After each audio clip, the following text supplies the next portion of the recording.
la oración del Señor Jesucristo en Getsemaní. Es una oración muy bonita, creo que es única, no es cualquier oración. Creo que ninguno de nosotros, de los que estamos aquí, podemos lograr entender y comprender con nuestra mente humana esa oración, aunque esté registrada ahí. Poder vivirla, poder sentirla, poder decir, wow, ¿quién es el que pasó todo eso? Creo que estamos años luz. Para nosotros lo que Jesucristo sufrió en Getsemaní es algo terrible. Solamente aquel que ha sufrido y ha tenido una disolución o ha tenido algo en su vida que lo ha destruido tanto, quizás podría acercarse así un poquito de poder entender qué es lo que se siente estar en tristeza, estar sufriendo, estar en agonía.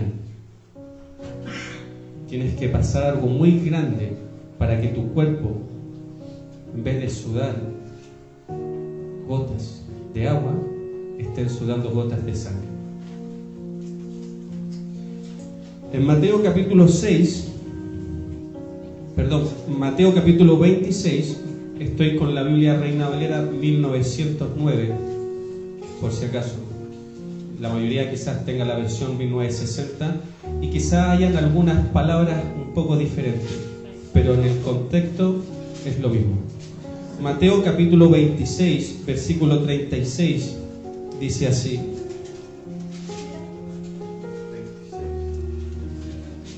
Entonces llegó Jesús con ellos a la aldea que se llama Getsemaní, y dice a sus discípulos: sentaos aquí hasta que vaya allí y ore. Y tomando a Pedro y a los dos hijos de Zebedeo, comenzó a entristecerse y a angustiarse en gran manera. Entonces Jesús les dice: mi alma está muy triste hasta la muerte, quedaos aquí y velad conmigo. Yéndose un poco más adelante, se postró sobre su rostro y orando diciendo: Padre mío, si es posible, pasa de mí este vaso, empero no como yo quiero, sino como tú. Y vino los discípulos y los halló durmiendo, y dijo a Pedro: ¿así no habéis podido velar conmigo una hora? Velad y orad, para que no entréis en tentación. El espíritu, la verdad, está presto, mas la carne enferma. Otra vez fue, segunda vez, y oró diciendo: Padre mío, si no puede pasar este vaso de mí sin que yo lo beba, hágase tu voluntad. Vino y los halló otra vez durmiendo, porque los ojos de ellos estaban agravados. Y dejándolos, fuese de nuevo, y oró tercera vez, diciendo las mismas palabras. Entonces vino a sus discípulos y díceles: dormid ya y descansad. He aquí ha llegado la hora. El Hijo del Hombre es entregado en manos de pecadores. Levantaos, vamos. He aquí ha llegado el que me entrega. Esa es la parte de Mateo. Mateo cuenta así la historia. Esta es la versión de Mateo. Mateo, esta es la mirada que tiene del Señor Jesucristo en Getsemaní. También tiene la parte de Marcos capítulo 14, del versículo 32 al 42, dice así: vinieron al lugar que se llama Getsemaní, y dice a sus discípulos: sentaos aquí entre tanto que yo oro. Toma consigo a Pedro y a Jacobo y a Juan, y comenzó a atemorizarse y a angustiarse, y les dice: está muy triste mi alma hasta la muerte, esperad aquí y velad. Yéndose un poco adelante, se postró en tierra y oró que si fuese posible pasase de él aquella hora. Y decía: Abba, Padre, todas las cosas son a ti posible. Traspasa de mí este vaso, empero no que yo lo quiero, sino lo que tú quieras. Y vino y los halló durmiendo. Y dice a Pedro: Simón, ¿duermes? ¿No has podido velar una hora? Velad y orad para que no entréis en tentación. El espíritu, la verdad, está presto, mas la carne enferma. Volviéndose a ir, oró y dijo las mismas palabras. Y vuelto los halló otra vez durmiendo, porque los ojos de ellos estaban cargados, y no sabían qué responder.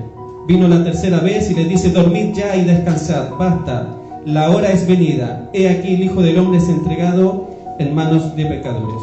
Esta es la versión de Marcos. Esta es la parte ya de Marcos. Lucas, capítulo 22, versículo 39. Lo expresa él así.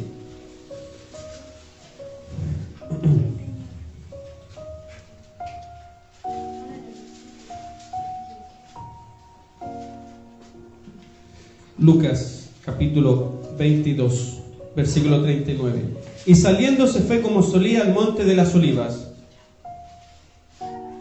Y sus discípulos también le siguieron. Y como llegó a aquel lugar les dijo: orad, que no entréis en tentación. Y él se apartó de ellos como un tiro de piedra.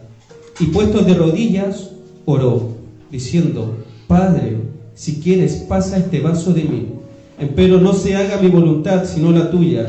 Y le apareció un ángel del cielo confortándole, y estando en agonía oraba más intensamente, y fue su sudor como grandes gotas de sangre que caían hasta la tierra. Y como se levantó de la oración, vino a sus discípulos, y hallólos durmiendo de tristeza.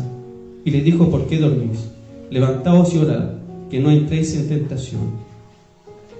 Bien, en los tres evangelios se narra la misma historia, la de Getsemaní. La historia de Getsemaní. Mateo, Marcos y Lucas añaden o difieren de algunas cosas. Uno dice que hay un ángel, otro dice sus gotas son como grandes gotas de sangre, otro dice que fue y la oración fue 3 veces. Pero todos concuerdan en algo: en la tristeza, en el sufrimiento y en el dolor, en la pena y en la angustia. Todos concuerdan en eso. Me voy a quedar con el pasaje de Mateo. Mateo capítulo 26. El versículo 36. Entonces llegó Jesús con ellos a la aldea que se llama Getsemaní. ¿Qué es Getsemaní? Para Samuel Pérez Millo, Getsemaní es el antesala de la cruz. Es antes de ir a la cruz tengo que pasar por Getsemaní. Para Elvis Carballosa, Getsemaní es la hora ha llegado, la hora para la cual el Hijo de Dios, mi Señor, ha venido a morir, ha llegado. Pero primero viene la agonía en Getsemaní.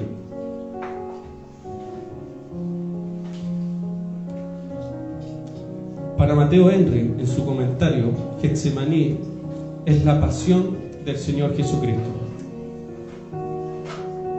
Para William Hendrickson, antes de entrar a Getsemaní, cita un poema. El poema dice así: el gozo ocurre en compañía, a solas viene el dolor. Muchos fueron a Canaán, mas en Getsemaní solo estuvo mi Señor. Para William MacDonald, él dice: hablar de Getsemaní es darse cuenta que estás pisando tierra santa. Por lo tanto, no lo vayas a tocarlo y ensuciarlo.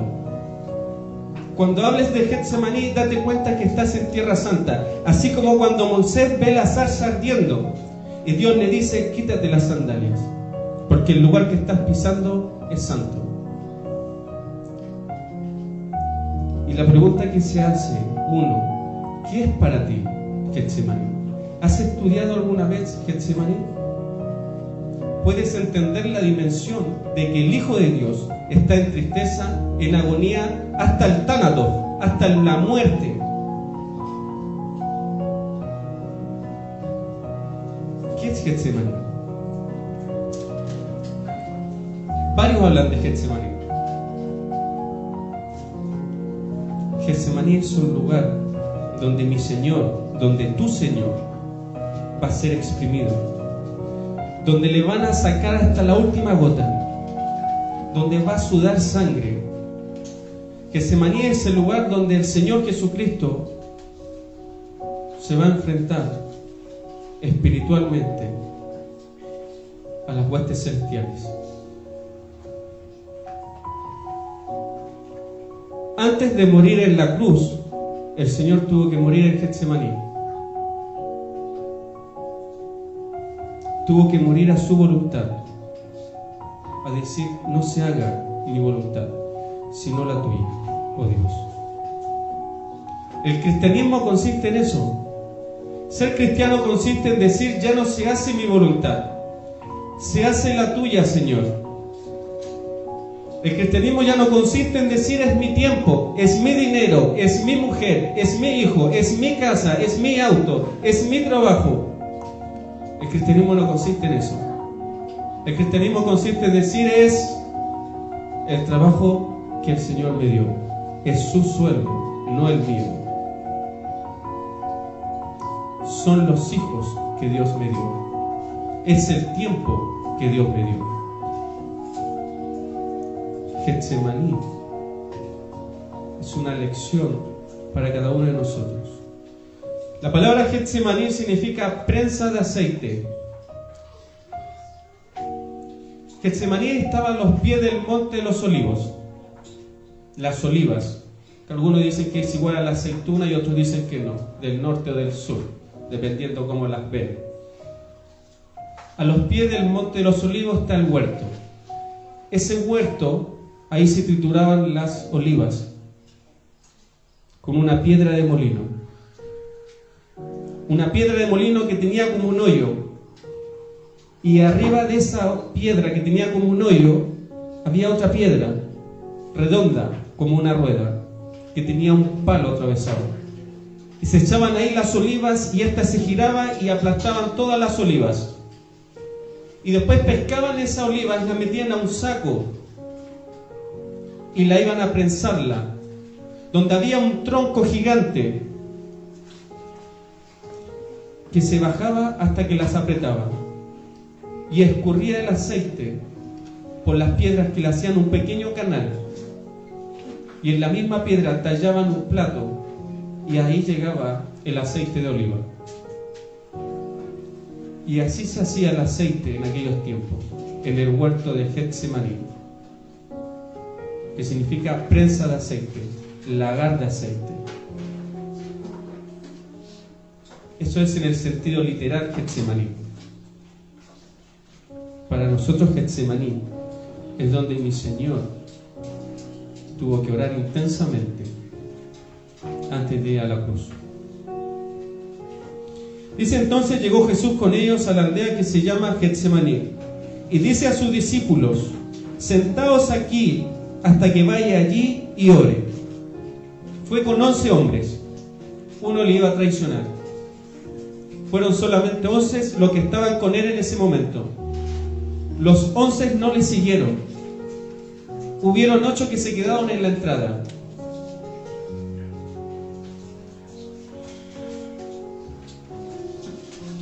Aquí pueden haber 10, 15, 20.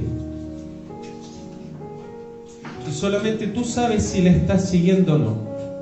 Tú sabes si eres un traidor al Señor o no lo eres. Tú sabes si con tus hechos y con tu forma de ser sabes si le estás traicionando. Tú sabes si estás adentro o estás afuera. Solo tú lo sabes, y el Señor que te ve en lo secreto.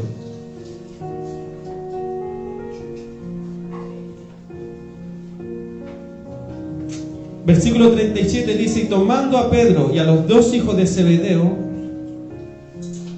comenzó a entristecerse. De los 11 discípulos que le seguían al huerto de Getsemaní, dejó a 8 en la entrada y solamente tomó a 3 varones, a Pedro, Jacobo y Juan. Según los otros 2 comentarios que hemos leído de Marco y Lucas, sabemos que eran Jacobo y Juan, los hijos de Zebedeo. Por lo tanto, solamente entra al huerto de Getsemaní con 3. Con 3 de los 11 hay 3 que le acompañan en la tristeza y en la angustia y en la pena. Solo 3. El Señor tomó a 3 de 11 discípulos.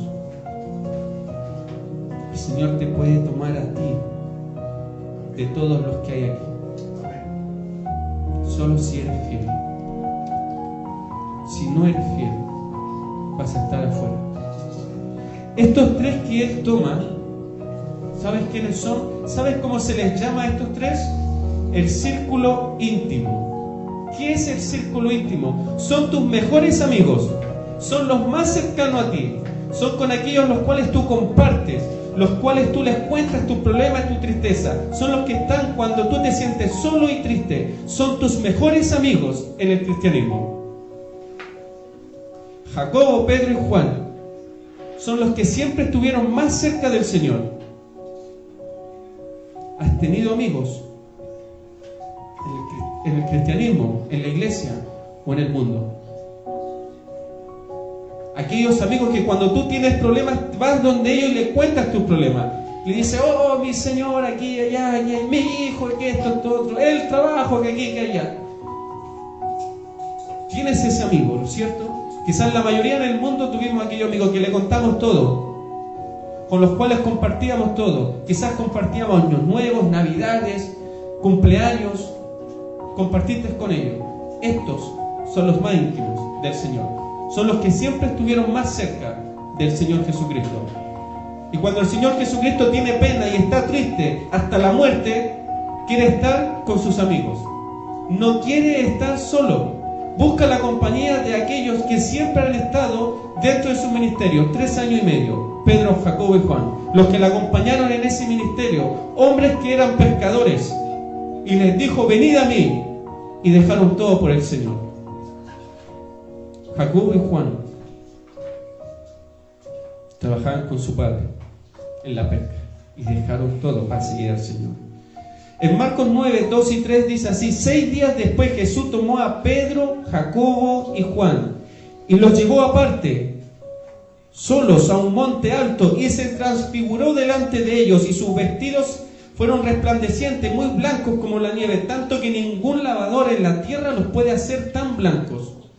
¿Sabes lo que hizo Cristo ahí con estos tres? Con sus 3 amigos. Le mostró la gloria del milenio. La gloria de Cristo en el milenio, ellos la vieron. Ese cuerpo totalmente glorificado que emana luz. Pedro, Jacobo y Juan fueron los únicos que la vieron. Y Juan dice lo que hemos visto, lo que hemos tocado, lo que nuestras manos palparon tocante al verbo de vida. Eso anunciamos. Y Pedro, cuando habla en su epístola y habla acerca de esta transfiguración que vio al Señor Jesucristo glorificado, dice: tenemos la palabra más segura, porque yo le vi transfigurado. Vi su cuerpo que emanaba luz. Son los amigos del Señor, son los más cercanos. En Lucas 8, versículos 51 al 56 dice: y entrando a la casa, no dejó entrar a nadie consigo, sino a Pedro, Jacobo y Juan. Otra vez, Pedro, Jacobo y Juan. Y al padre y a la madre de la niña que había muerto. Y lloraban todos y hacían lamentaciones por ella. Pero él dijo: no está muerta, sino que duerme. Y se burlaban del Señor, sabiendo que estaba muerta. Mas él, tomándola de la mano, clamó diciendo: muchacha, levántate. Entonces su espíritu volvió inmediatamente y se levantó. Resucitó una niña, el Señor Jesucristo. Los únicos que pudieron entrar fue Jacobo, Juan y Pedro, más los padres de la niña. Son los más cercanos al Señor. Son los que más cerca estuvieron. Cuando el Señor Jesucristo tiene pena y tristeza, estuvieron ellos 3, los más cercanos. ¿Qué tan cerca estás tú del Señor? ¿Qué tan cerca estás? ¿Cómo te encuentras hoy? ¿Cuán cerca estás del Señor o cuán lejos estás? ¿Cuánto compartes con el Señor? ¿Compartes tus alegrías, compartes tus tristezas con el Señor o las compartes con el mundo? ¿Compartes tus éxitos con el Señor o los compartes con el mundo? ¿Compartes tus logros con el Señor o solo es mundo? Estos son el círculo más íntimo. Quizá de los que estemos aquí hay hermanos que están más cerca del Señor. Quizá hay varones que están más cerca del Señor. Quizá hay hermanas que están más cerca que los hombres del Señor. Y quizá hay algunos que están más lejos. Y no han podido experimentar aquellas cosas beneficiosas que ha hecho el Señor. No han podido experimentar la gloria del Señor. No han podido experimentar los milagros y las bendiciones del Señor. Recibir la bendición del Señor no son cosas materiales. Te equivocas. Bendito sea el Dios Padre de nuestro Señor Jesucristo, quien nos plural, bendijo a todos con las bendiciones en los lugares celestiales en Cristo Jesús. ¿Cuán cerca estás tú del Señor? Pedro, Jacobo y Juan, ellos estuvieron con el Señor en la pena, en la tristeza y en la agonía. Fueron los más cerca. Si tú pudieras escoger solamente un día, o pudieras escoger un acto en decir, me gustaría haber estado con el Señor, ¿en qué momento o qué lugar hubieras escogido? ¿El lugar donde alimenta a los 5,000? ¿El lugar donde se transfigura? ¿Hubieses escogido el lugar de Getsemaní, donde el Señor va a estar solo, orando, solo? Porque te vas a dar cuenta que ni siquiera estos amigos pudieron seguirle. Dice el versículo 36, entonces llegó Jesús con ellos a la aldea que se llama Getsemaní. Dícele a sus discípulos, sentados aquí, hasta que vaya allí y ore. Versículo 37, tomando a Pedro y a los 2 hijos de Zebedeo, comenzó a entristecerse y a angustiarse en gran manera. El Señor Jesucristo experimenta la tristeza y la angustia, pero no como tú y yo la hemos experimentado. Tu pena y tu tristeza y tu angustia no se compara a la que está sintiendo el Señor acá. No tiene nada que ver. El Señor Jesucristo no está sufriendo físicamente. Él no necesita un tramadol, un paracetamol, un ketoprofeno para que el dolor se le pase. No existe remedio alguno para que la agonía, la tristeza, la pena se le vaya.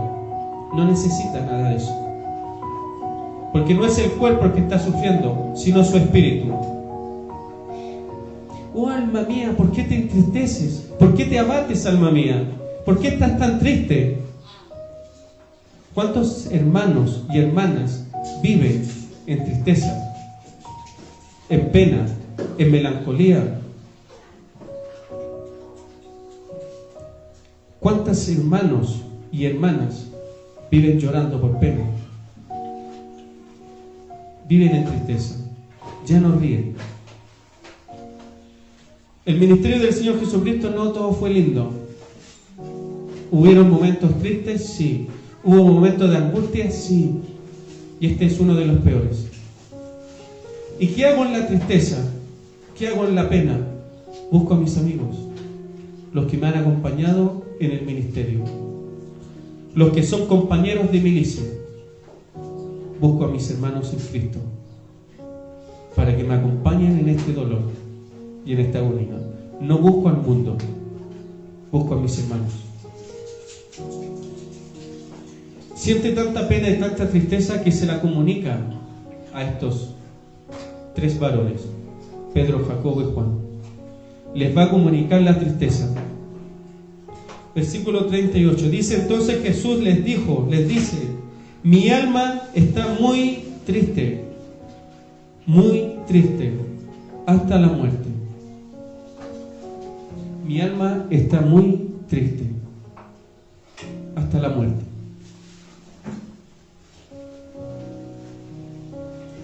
La palabra triste es perilupos, significa sufrimiento intenso, dolor grande, mucha aflicción.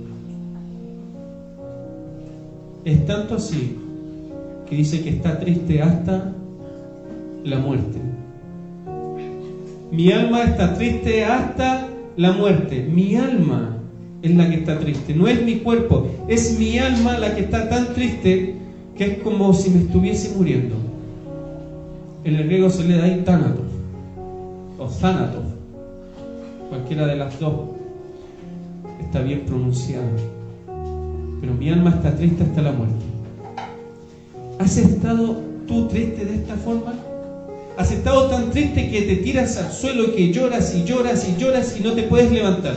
Tu alma está tan triste hasta la muerte que no eres capaz de levantarte, no eres capaz de reaccionar.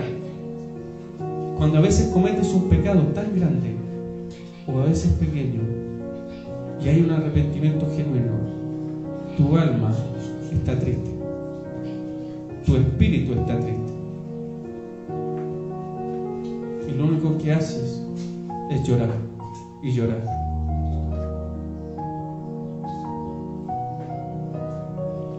El Señor Jesucristo aquí, Él llora. Aquí va a botar lágrimas por esta tristeza que Él siente. Y esta tristeza es nada más que menos es lo que nosotros le hemos transmitido a Él.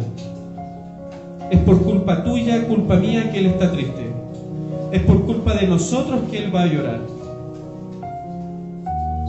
Nosotros le hemos causado esto a Él.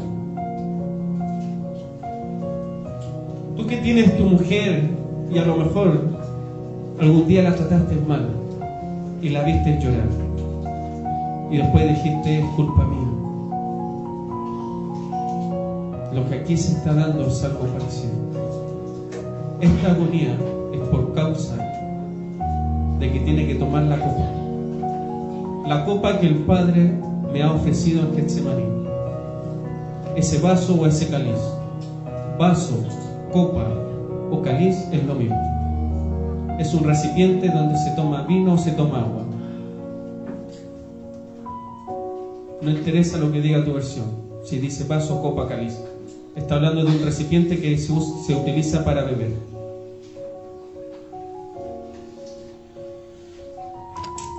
Dice ahí, versículo 38, entonces Jesús le dice, mi alma está muy triste hasta la muerte. Quedaos aquí y velad conmigo. Lo que le está pidiéndole el Señor, la palabra velad, esa palabra velar significa estar despierto. No le pide que ore, aún no. La palabra velar es estar despierto. Es lo que están intentando ser ustedes ahora quizá. Velar. No se duerman. Eso significa velar. Y en la tristeza y en la pena, el Señor le dice a sus amigos, el Señor Jesucristo dice, vosotros ya no seréis más mi siervo, porque el siervo nada sabe de lo que hace su Señor. Vosotros seréis mi amigo. Y el Señor Jesucristo no se avergüenza de llamarlos hermanos. Estos son amigos y son sus hermanos. Y en esta pena y en esta tristeza no quiere estar solo. Y le dice a sus amigos, quédense despiertos. Me voy a alejar un poquito para orar, pero ustedes no se duerman, quédense despiertos. Necesito que estén conmigo en mi pena, en mi tristeza, en mi aflicción, en mi agonía. No se duerman, no me abandonen, no me dejen solo. No se duerman, despierten. Es tarde, pero yo necesito que queden conmigo. ¿Cuántas veces te has sentido solo y te hubiese gustado que estuviese ahí tu hermano espiritual? ¿Cuántas veces el pecado te ha alejado en la tristeza, con lágrimas, con angustia, y no estás tranquilo? El Señor puede estar contigo, porque el Señor vivió lo mismo, pero no por el pecado de Él, sino por el pecado de nosotros. Antes de ir a la cruz, antes de sufrir el juicio religioso y el juicio de las autoridades romanas, pasó por Getsemaní, un lugar de tormento y de angustia, de dolor y sufrimiento.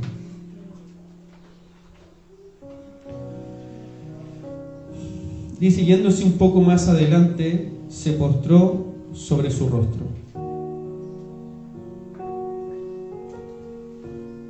Y yéndose un poco más adelante, se postró sobre su rostro. Lucas dice que se arrodilló y oró. No es lo mismo.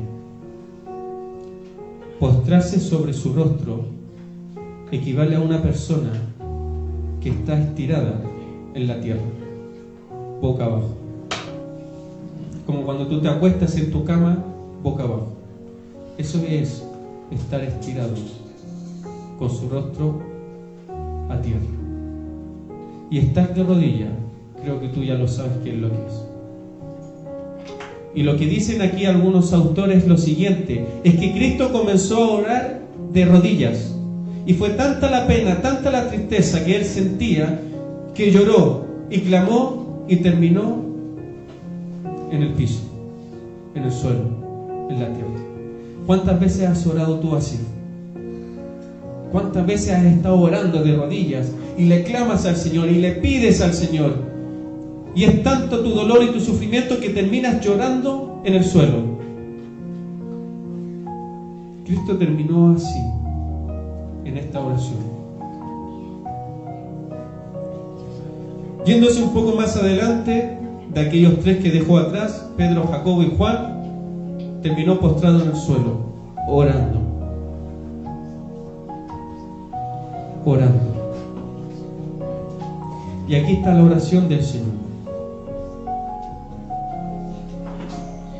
El Señor Jesucristo, según las Escrituras, nos dice que Él lloró 3 veces.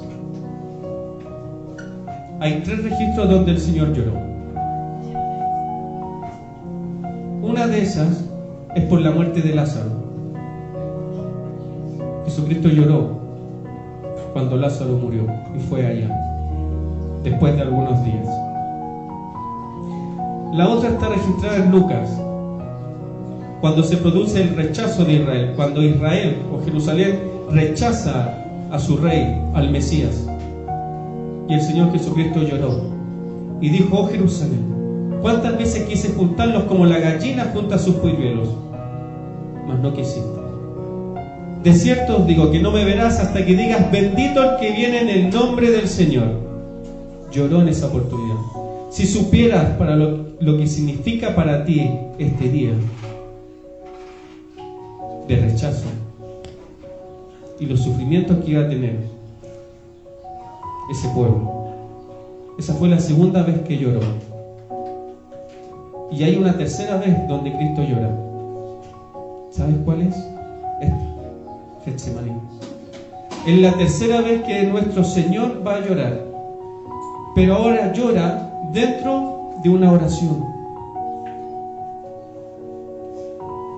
Está triste, está con pena.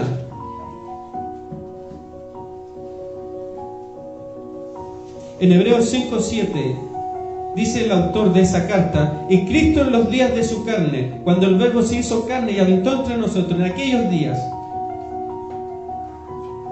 y Cristo en los días de su carne, ofreciendo ruegos y súplicas con gran clamor y lágrimas al que lo podía librar de la muerte, fue oído a causa de su temor reverente. ¿Cuándo fue eso? ¿Cuándo oró con súplicas? ¿Cuándo fue que oró y lloró en Getsemaní? No existe otra parte. Oró para que Dios lo pudiera librar de la muerte, de esa copa, y fue oído. Eso se produjo en Getsemaní. La oración del Señor Jesucristo en Getsemaní fue con lágrimas.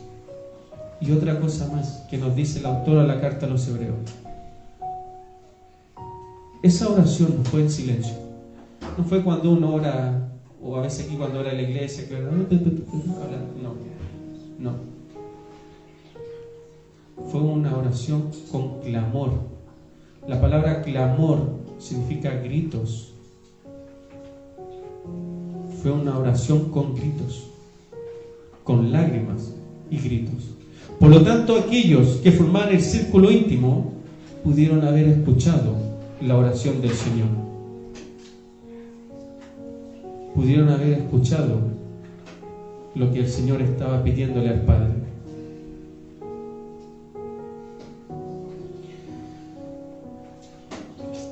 Y yéndose un poco más adelante, se postró sobre su rostro orando y diciendo: Padre mío. Esta es la oración que Cristo hace. Padre mío, si es posible, pasa de mí este vaso, pasa de mí esta copa, pasa de mí este cáliz, empero no como yo quiero, sino como tú. Y aquí está la parte de la oración. Le pide al Padre que pase de él la copa.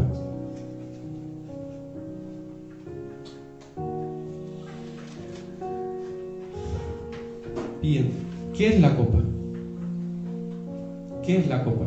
¿Qué es el vaso? ¿O qué es el cáliz?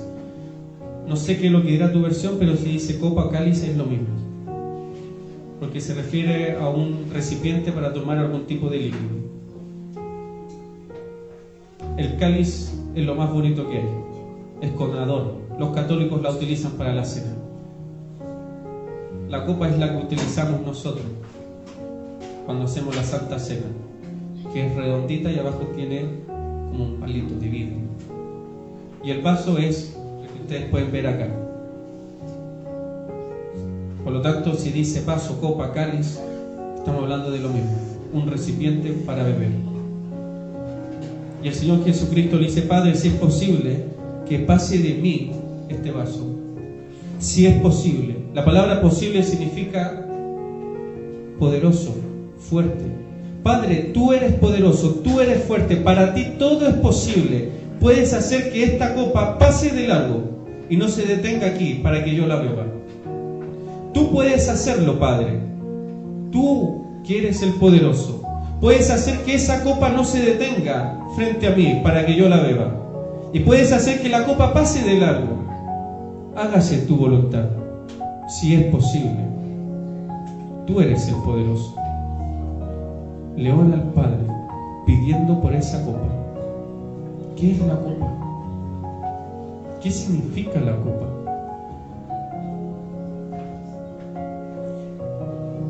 Tomé algunos versículos, solamente algunos porque son muchos, y los voy a leer hablando acerca de la copa, según lo que Antiguo Testamento te presenta como la copa.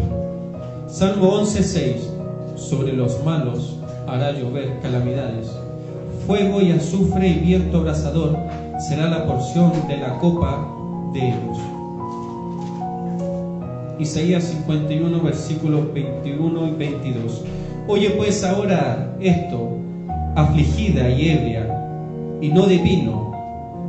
Así dijo Jehová tu Señor y tu Dios, el cual aboga por su pueblo: he aquí, he quitado de tu mano la copa de aturdimiento, de los sedimentos de la copa de mi ira, nunca más lo beberás. Habacuc 2:16: te has llenado de deshonra más que honra. Bebe tú también y serás descubierto.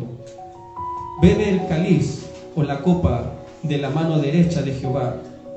Vendrá hasta ti y vómito de afrenta sobre tu gloria. Solo son algunos textos que escogí, que son muchos. En el Nuevo Testamento, el libro de Apocalipsis, las 7 copas que se van a derramar. Apocalipsis 16:1: oí una gran voz que decía desde el templo a los 7 ángeles: id y derramad sobre la tierra las 7 copas de la ira de Dios. ¿Qué es la copa según la Biblia? Es la ira de Dios. Es la ira de Dios. Dios le está ofreciendo en una copa a su Hijo que tome la ira que deberíamos haber merecido tú y yo. Toma esta copa, toda. Bebe mi ira, bebe mi juicio, para que nosotros pudiésemos haber sido salvos. El Señor Jesucristo tuvo que beber la copa de la ira del Padre. Y beber esa copa, nadie hubiera sido capaz de hacerlo. No existe persona alguna que pudiera beber toda la ira de Dios. Que una persona reciba toda la ira de Dios es imposible. Solamente Cristo lo podía hacer. El que no conoció pecado, el Cordero de Dios que quita el pecado del mundo, va a beber la copa que el Padre le ofrece en Getsemaní. Bebe esta copa, la copa del juicio, la ira a las naciones.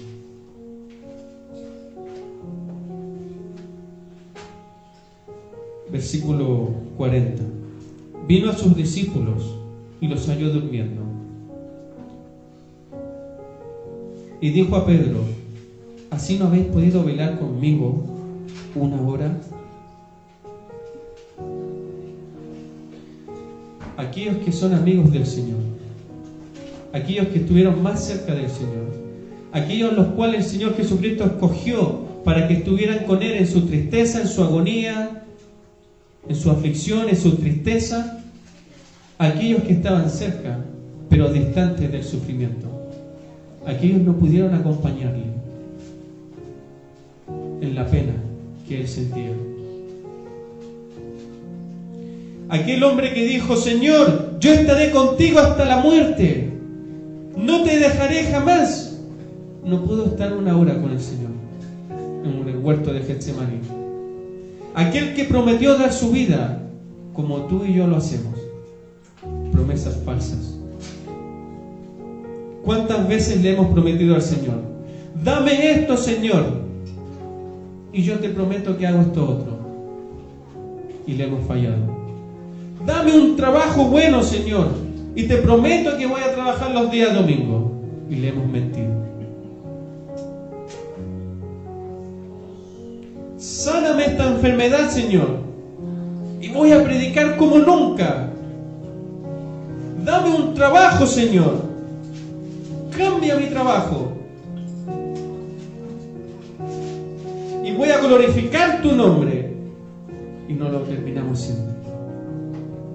Promesas falsas. Este hombre que le prometió al Señor estar con Él hasta la muerte, no pudo estar con Él una hora. Se quedó dormido por la tristeza y la pena de saber que su Señor, su Salvador, iba a morir. Y aunque le dice a Pedro, se está refiriendo también a los otros dos que están ahí, a Jacobo y Juan.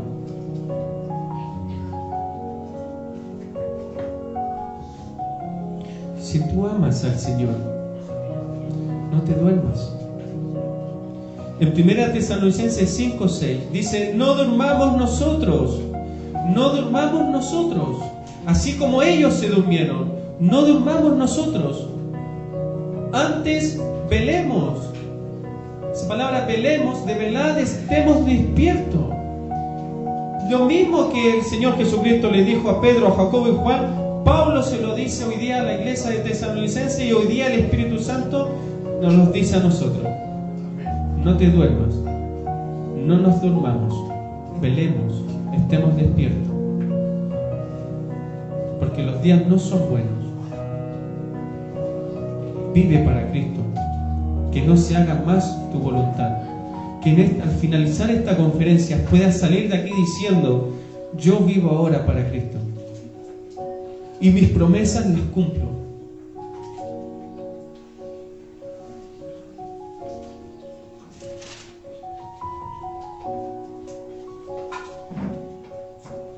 Versículo 41. Velad y orad para que no entréis en tentación. Ahora les pide que oren. Ahora ya no les dice tan solamente: no se duerman, quédense despiertos. Ahora tienen que orar. ¿Por qué tienen que orar? Por la tentación. ¿Qué significa tentación? La palabra tentación significa poner a prueba. Van a ser puestos a prueba todos los discípulos, todos. Y les dice: oren, quédense despiertos y oren, porque viene el tentador, se viene la prueba, la misma prueba que hemos pasado todos nosotros. Pedro va a ser zarandeado, lo van a zarandear. ¿Saben cómo zarandeaban el trigo? En aquellos tiempos y lo tiraban para arriba para que saliera lo zarandeaban el trigo. Y a Pedro le están diciéndole: te van a zarandear. ¿Cuántos de los que están aquí han sido zarandeados por el enemigo? ¿A cuánto el enemigo ha dicho: tú te estás moviendo mucho, tú estás haciendo mucho, tú estás predicando mucho, tú estás evangelizando mucho, tú estás haciendo mucho, te voy a zarandear para que no hagas nada más y te quedes quietito? Porque prefiero que te quedes sentadito sin hacer nada. ¿A cuántos lo han zarandeado? Te han pescado, pero olvídate. ¿Recuerdas a Job? ¿Cómo lo zarandearon? Lo perdió todo. Hijos. Lo perdió todo, menos a la mujer. Pero lo perdió todo. Y estos van a ser probados. Y el Señor le dice: oren. El que va camino a la cruz está orando, y los que van a ser zarandeados están durmiendo. ¿Cómo te encuentras tú? ¿Duermes aún o estás despierto? ¿Has despertado en el Evangelio? ¿Has abierto tus ojos al Señor? ¿Puedes entender lo que consiste el Evangelio? ¿Logras entender lo que Jesucristo quiere para cada uno de nosotros?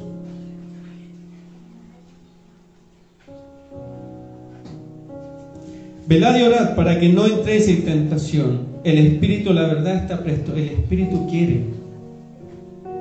El Espíritu quiere. El Espíritu Santo quiere que tú cambies. El Espíritu Santo quiere obrar en ti. El Espíritu Santo quiere hacer la obra. ¿Cuántos de nosotros nos damos cuenta cuando el Espíritu Santo está triste? ¿Te logras dar cuenta cuando el Espíritu Santo está triste en tu vida? Los que tienen pareja, y muchas veces las mujeres ven llegar al marido y dicen: este ya viene enojado. O la mujer a veces ve a su marido y dice: ya se enojó. Y te das cuenta cuando tu marido o cuando tu mujer o cuando tu hijo está triste o está enojado. Te das cuenta, ¿no es cierto? Porque la conoces, porque habitas con ella. Y el Espíritu Santo habita en ti y en mí. Somos templo del Espíritu Santo. Él mora en nosotros, tiene emociones y sentimientos. Y te das cuenta cuando Él está triste en tu vida. El Espíritu Santo quiere, pero la carne está enferma, o la carne es débil. La carne es débil, no tiene fuerzas para vencer la prueba, dice el texto bíblico. La carne es débil. Con la carne no vas a poder vencer aquella prueba. Cuando seas zarandeado, no la vas a poder vencerla. La carne está enferma, que dice esta versión. Está enferma, no se puede poner de pie para aprobar aquella prueba que viene. La carne no tiene fuerza. Puede ser un hombre musculoso, un hombre fuerte, pero la carne no tiene fuerza para vencer la tentación. Lo único que tiene la fuerza para vencer la tentación es el Espíritu. Y el Señor Jesucristo le está diciéndole eso a sus amigos: oren, porque se viene la prueba. No duerman.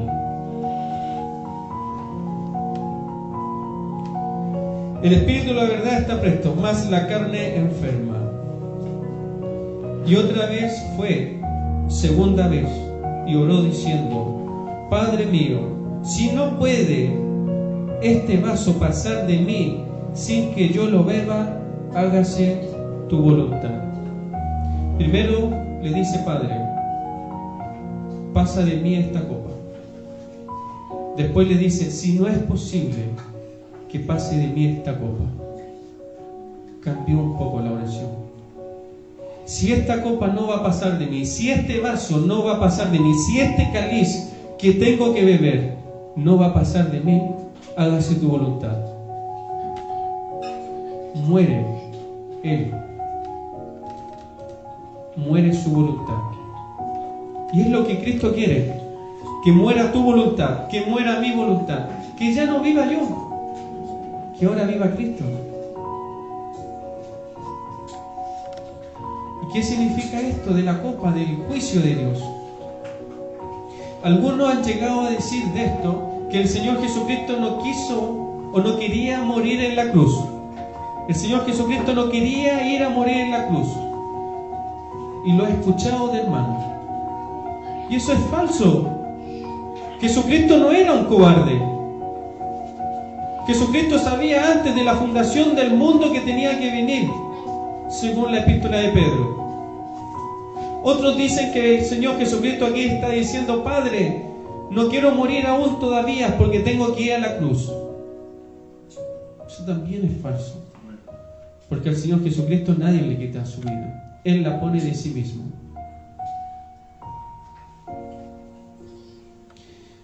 Y esto de la copa, que pase o que la tenga que beber, el Señor Jesucristo lo hace. El hermano Jaime hablaba acerca de las 7 palabras que dijo el Señor Jesucristo en la cruz. Dentro de esas 7 palabras que el Señor Jesucristo dice en la cruz, hay una que creo que era la 4ª, que es la más impactante de todas, dentro de lo que yo creo, que está ahí en Marcos, o no recuerdo bien, pero es la palabra donde el Señor Jesucristo dice: Eloi, Eloi, lama sabactani. Cita el Salmo 22. Dios mío, ¿por qué me has desamparado? Está solo en Getsemaní, desamparado por sus amigos. Sus amigos se han quedado dormidos. Sus amigos no le han podido acompañar en la agonía, en la tristeza que él tiene, en esa pena que es hasta la muerte. No han podido estar sus amigos. Nosotros tampoco pudimos estar ahí con él, ni tú ni yo. Y si hubiésemos vivido en aquel tiempo, tampoco hubiéramos estado ahí con él. Hubiésemos estado haciendo otras cosas. El Señor Jesucristo nunca, jamás le había dicho Dios: el Padre y yo uno somos. El Padre y yo estamos siempre en comunión. Lo que yo hablo no hablo de mí mismo, lo hablo de mi Padre. El que me ha visto a mí, ha visto a mi Padre. El Padre y yo una cosa somos. Jamás se había separado de su Padre, nunca. Jamás. Y esa frase, Dios mío, es que se rompió la relación de padre e hijo. Y a veces cuando tú pecas o yo peco, ya no le decimos Padre, le decimos Dios. Perdóname, he pecado. Has roto la comunión con el pecado. Cuando tú estás en comunión le dices: Padre mío, amado Señor mío, te amo. Pero cuando pecas, ya ni siquiera le dices Padre, le dices Dios. Aquí el Señor Jesucristo va a beber este trago amargo, esta copa amarga.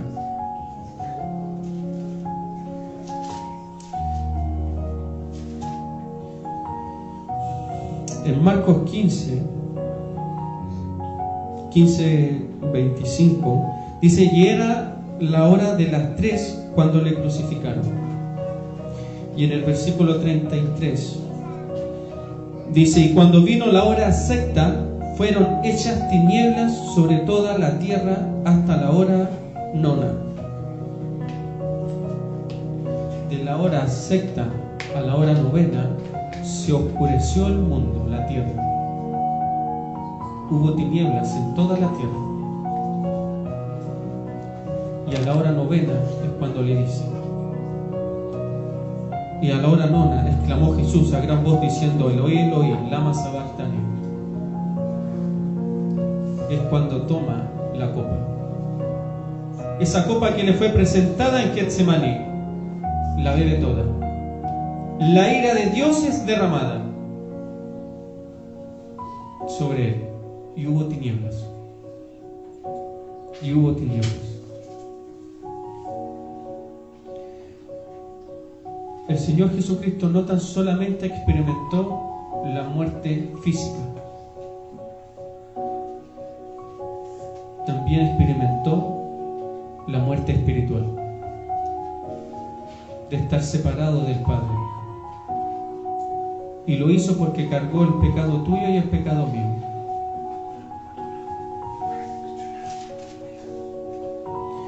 Juan Calvino dice: de nada hubiera servido si Jesucristo hubiera muerto solo corporal, pero era necesario que a su vez que sintiese en su alma el rigor, el castigo de Dios, para oponerse a su ira y satisfacer así su justo juicio. Gustó también la muerte espiritual ahí en la cruz, en las horas de tiniebla, de la hora sexta hasta la hora novena.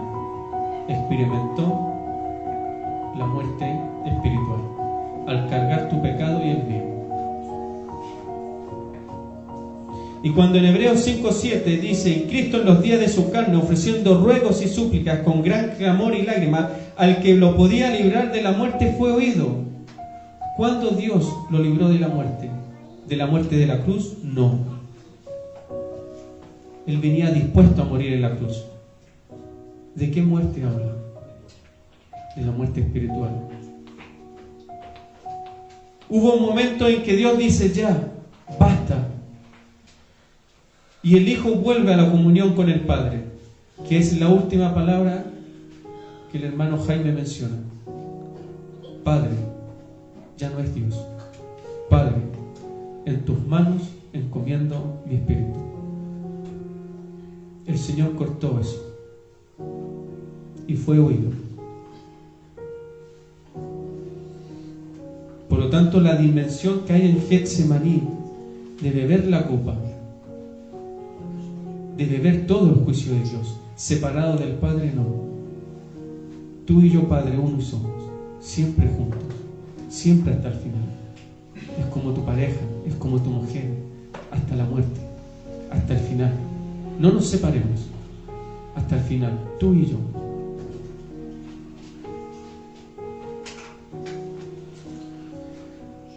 Versículo 42. Otra vez fue, segunda vez, y oró diciendo: Padre, si no puede este vaso pasar de mí sin que yo lo beba, hágase tu voluntad. Vino y los halló otra vez durmiendo, porque los ojos de ellos estaban agravados, estaban cansados, y los halló durmiendo nuevamente.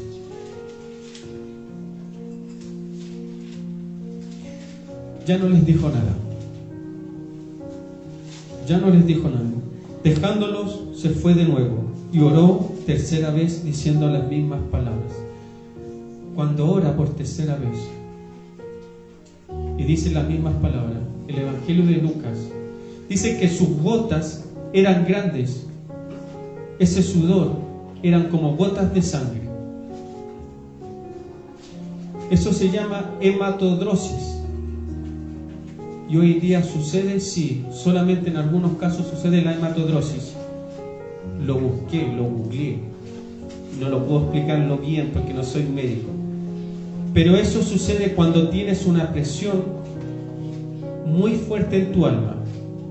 Los vasos capitales se dilatan tanto que por los poros ya no sale sudor, sale sangre. Y las personas que han experimentado eso son aquellas que saben que van a morir y que les espera una muerte dolorosa. Son muy pocas las personas que pueden o que llegan a sudar así, gotas de sangre, hematodrosis. Tienes que tener una presión muy grande en tu cuerpo. Tiene que ser tan grande que tu sistema no la aguanta. Y esos vasos capilares se dilatan, se rompen y la sangre sale por los poros. Porque la presión que estás teniendo en tu alma, en tu espíritu es muy grande. La presión que tuvo el Señor fue tan grande que sudó gotas de sangre. Y aquellos que no pudieron consolarlo, aquellos que no pudieron acompañarlo, el único o aquel que pudo hacerlo, ¿sabes quién fue? ¿Sabes quién fortaleció al Señor? Un ángel. Tuvo que venir un ángel del cielo para fortalecerle, ya que sus amigos dormían. Tuvo que venir un ángel. Y el Señor Jesucristo, cuando ora esa tercera vez y ya sale de ahí, sale victorioso. Sale victorioso porque una vez que se van de ahí, vienen los guardias con Judas y vienen a arrestar al Señor Jesucristo. Una vez que el Señor Jesucristo termina la oración en el huerto de Getsemaní, vienen los guardias con Judas. Y Judas le va a entregarle y con un beso le va a traicionar. Y Pedro saca su espada y le corta una oreja a un hombre, Marco. Y el Señor Jesucristo le dice: guarda tu espada. No es así. Y pesca la oreja y hace un milagro. Y le dice a Pedro: la copa que mi Padre me ha dado de beber, ¿crees tú que no la voy a beberla yo? Pues claro que sí. Por lo tanto salió del huerto de Getsemaní diciendo: voy a beber esa copa, la copa de la ira de Dios, la voy a beber. En ese lugar el Señor oró con gritos, oró con lágrimas. En ese lugar los hombres se durmieron y tuvo que venir un ángel para fortalecerlo. Entonces vino a sus discípulos y díceles: dormid ya y descansad, he aquí ha llegado la hora. El Hijo del Hombre es entregado en manos de pecadores. Levantaos, vámonos, he aquí, ha llegado el que me entrega. Termina la oración, pero termina victorioso. Y termina victorioso no porque Dios le concedió lo que él estaba pidiendo, sino porque dijo: Padre, hágase tu voluntad. Puedes tener tristeza, puedes tener angustia, puedes estar pasando un dolor terrible y tremendo, puedes tener una presión en tu alma tan grande que llegas a sudar gotas de sangre y sufres lo que es hematodrosis. Y puedes ser victorioso entendiendo que es la voluntad del Señor. Hágase tu voluntad. Antes de ir a la cruz, el Señor Jesucristo sufrió en Getsemaní. Bien, ¿qué es Getsemaní ahora para ti? ¿Qué es Getsemaní? Yo dentro de Getsemaní por fe, porque no estuve allí, pero yo dentro de Getsemaní por fe, y por fe digo, ahí fue donde mi Señor sufrió su parte espiritual. Ahí fue donde mi Señor oró con lágrimas. Ahí fue donde mi Señor gritó. Ahí fue donde mi Señor cayó a tierra. Ahí fue donde mi Señor estuvo solo. Getsemaní es el lugar donde el Hijo de Dios ora por la copa que es la ira, la copa que está llena de ira por tu pecado y el mío. Getsemaní es el lugar donde el Señor oró por mí, para que yo pudiera ser salvo. Es el lugar donde Él sufrió en la parte espiritual. Lo que tú y yo hemos sufrido no tiene ningún valor al lado de lo que el Señor Jesucristo sufrió en Getsemaní. Por lo tanto, nunca le digas que no al Señor. Nunca le digas que no al Señor. No le digas que no en la ofrenda. No le digas que no al Señor en la predicación. No le digas que no al Señor a la hora de evangelizar. Porque Él lo dio todo por ti. Y si Él lo dio todo por ti y por mí, ¿eres tú capaz de decirle al Señor no? Cuando Él dio su vida. Espero que Getsemaní sea el lugar donde tú te puedas encontrar con el Señor. El huerto donde el Señor sufre y llora por ti y por mí. Bien, esa es la palabra. Vamos a orar por la palabra y luego vamos a cantar una alabanza.